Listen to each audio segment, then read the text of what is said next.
তপ্ত আরবভূমি, দিগন্তজোড়া ধূসর মরুভূমি, যেখানে লু হাওয়া আগুনের হলকার মতো শরীরে বিঁধত।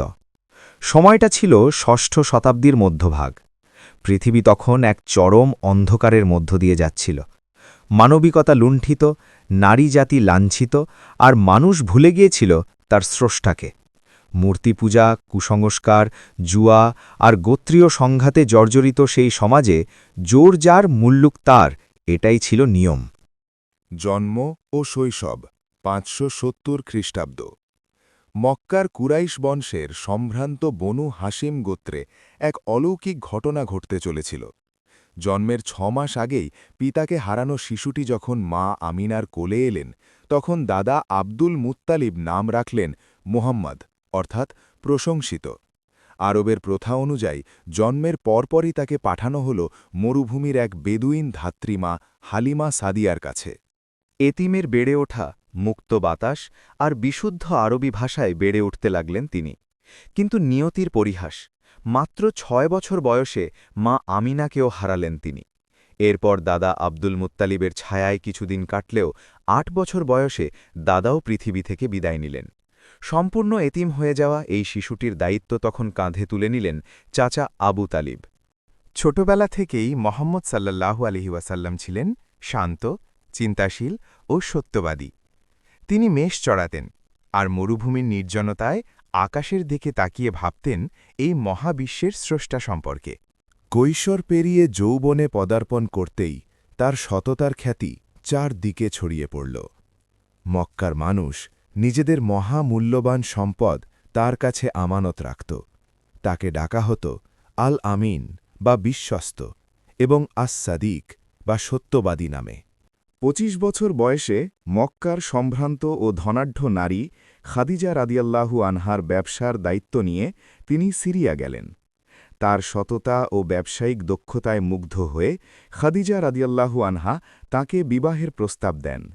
বয়সের ব্যবধান থাকা সত্ত্বেও তাদের দাম্পত্য জীবন ছিল ভালোবাসায় পরিপূর্ণ।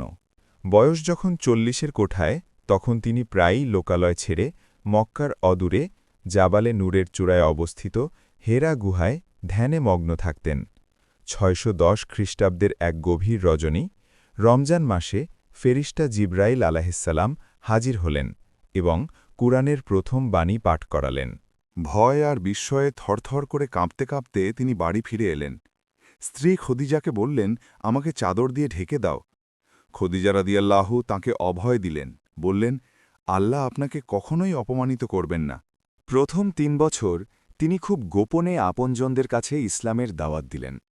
স্ত্রী খদিজা, বন্ধু আবু বকর, চাচাতো ভাই আলী এবং পালিত পুত্র জায়েদ রাদিয়াল্লাহু আনহু প্রথমেই ইসলাম গ্রহণ করলেন।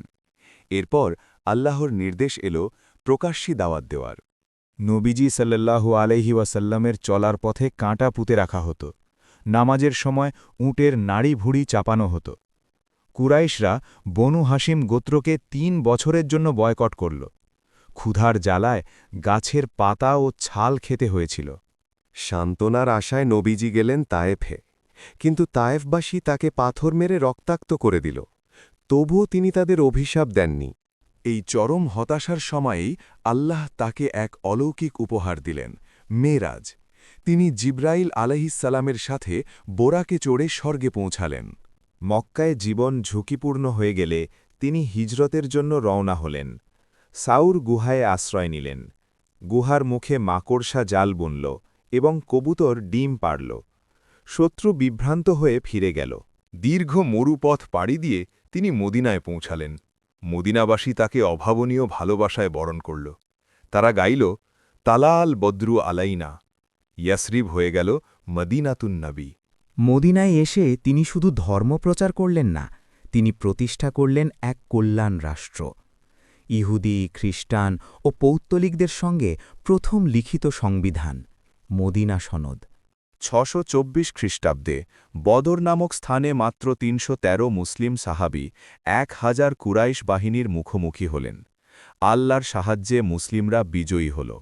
পরের বছর উহুদ যুদ্ধে মুসলিমরা সাময়িক বিপর্যয়ে পড়ল। খন্দকের যুদ্ধের জন্য শহরের চারপাশে পরিখা খনন করা হল। শত্রুবাহিনী ছিন্ন ভিন্ন হয়ে পালিয়ে গেল।